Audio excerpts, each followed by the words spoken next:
김성훈 차장과 이광우 경호본부장은 경호처 소속 공무원들에게 공수처의 영장 집행에 대해서 더욱 강경한 입장을 피력하면서 영장 집행에 대비하여 차벽 및 윤형 철조망 설치, 인간 스크럼 훈련, 총기 배치와 위력 순찰을 지시하였습니다. 이러한 업무들은 경호 업무와 관련 없는 것이므로 김성훈 차장과 이광우 경호본부장은 직권을 남용하여 경호처 소속 공무원으로 하여금 의무 없는 일을 하게 한 것으로 판단됩니다. 그리하여 피고인이 김성훈 차장, 이광우 경호본부장과 공모하여 경호처 소속 공무원들에 대해 의무 없는 일을 하게 한 사실도 인정됩니다. 이 부분 피고인에 대한 직권 남용 권리 행사 방해 공소 사실도 유죄로 인정됩니다. 조현상 위원님, 제가 쉬운 말로 여쭙게요. 작년 1월 초에 그 한남동 관저 저희도 뉴스특보 전해드렸는데 그때 공수처 그리고 공수처의 지원 요청을 받은 경찰이 들어가서 집행하려고 했는데 철조망 화면에 등장하고 장갑차 등장하고 막 그랬잖아요. 그거 다 불법이라고 지금 판단을 한 거죠?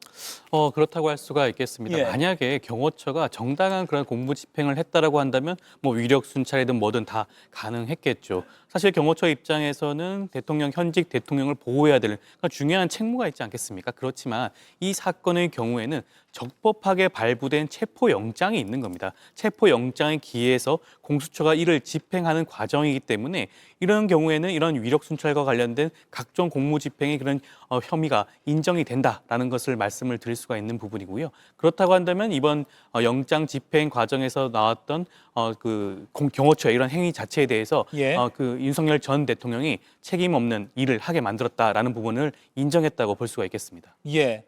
그러니까 대통령이니까 공수처, 경찰 들어도 우린 막아야 돼라고 했던 일부 경호처 직원들 간의 그런 주장이나 또는 이거 불법이니까 기각될 거야라고 했다고 밝혀진 대통령의 그런 지시 이런 거는 다 근간인 체포영장이 적법했고 집행이 적법했기 때문에 다 깨지는 거다라고 볼 수 있겠네요. 알겠습니다. 그리고 공수처의 체포영장 청구 한번 시간을 되돌려 볼게요. 2024년 12월 말이었습니다. 공수처가 서울 서부지법에 체포영장을 청구했고 발부가 됐습니다. 앞서 말씀드린 대로 왜 서부지법이냐라고 윤석열 전 대통령 측은 주장했지만 그거 오늘 깨졌습니다. 그리고 1차 체포영장 집행 새해가 밝고 3일 지나서 이렇게 됐는데 불발이 됐고요. 1월 15일 2차 체포영장 집행이 됐을 때 사상 첫 현직 대통령 신분으로 체포가 됐습니다. 그리고 앞서 제가 보여드린 불법의 그 영상을 윤 전 대통령은 언론에 배포했죠. 그런데 어제 JTBC 단독 보도가 있었습니다. 공수처가 긴급 체포를 시사한 2024년 12월 11일부터 윤석열 당시 대통령실의 경호처는 긴급 체포가 집행될 때 현장 대응 방안이라는 것을 검토했던 겁니다. 이 문건을 보면요. 체포영장 집행은 제한하기가 어렵다. 형사소송법 조항으로 봤을 때 제한이 불가하다라고 이미 이렇게 판단을 했다는 거예요. 김인영 의원님, 알고 있었어요. 오늘 1심 판단과 비슷한 분석을 한 거예요. 공수처가 영장 집행을 하려고 하면 우리가 못 막아라고 이미 그때 경호처는 판단한 거네요.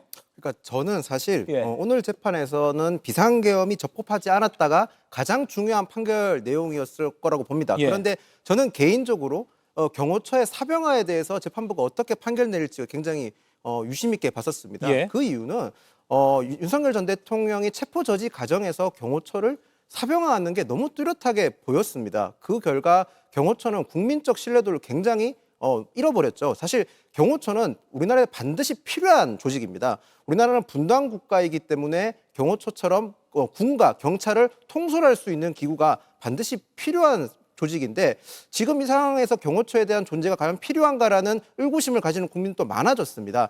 사실 경호처는 오욕의 역사를 가지고 있었기 때문에 그동안 경호처는 국민께 신뢰를 가지기 위해서 굉장한 많은 노력을 해왔던 것도 사실입니다. 하지만 윤석열 전 대통령이 경호처를 사병함으로써 그 신뢰도 오랫동안 신뢰를 쌓아온 노력이 물거품됐다는 점에서 저는 굉장히 개탄스러웠고요. 더 나아가서 또 한 가지 문제점을 지적하고 싶은 거는 이번에 경호처에 관련돼서 국민들께서 굳이 알 필요 없는, 아니 어찌 보면 국가 기밀적인 사안들이 너무 많이 노출됐습니다.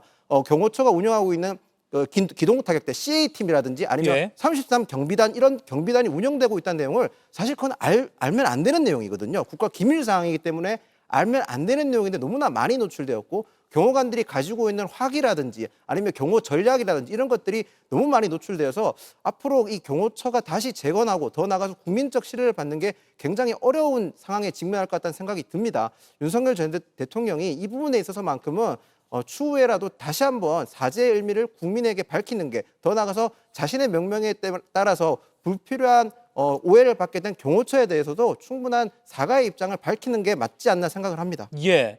그리고 오늘 백대현 재판부가 경호처 공무원들을 자신의 안위를 위해서 사실상 사병화했다라는 표현을 썼습니다.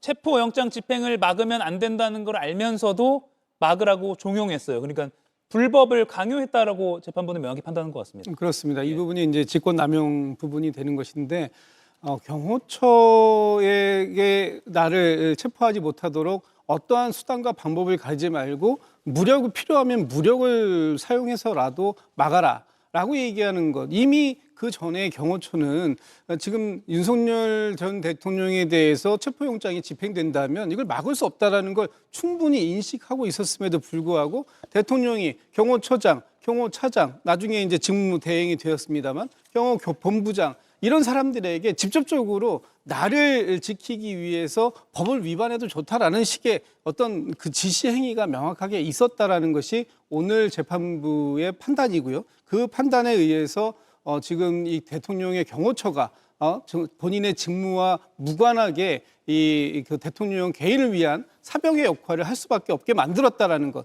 이 부분에 대해서도 무거운 책임을 물었다 이렇게 봐야 될 것 같습니다. 예. 지금 우리 일화가족 여러분께서도 작년 1월 초 뉴스특보로 보셨던 그 한남동 관저 앞에 그 난리 법석 그 상황. 왜 공수처가 적법한 영장을 집행하려고 하는데 대통령이라는 이유로 이게 잘 안 되고 있지? 라고 의구심을 품으셨던 것. 불법이라고 오늘 1심 판단이 나왔습니다. 그렇게 막아서는 안 됐다.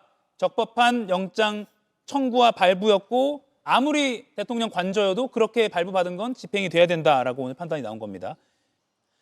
이가혁 라이브를 시청해 주셔서 고맙습니다. 이가혁 라이브는 평일 오후 5시 TV와 유튜브로 실시간으로도 함께 하실 수 있습니다.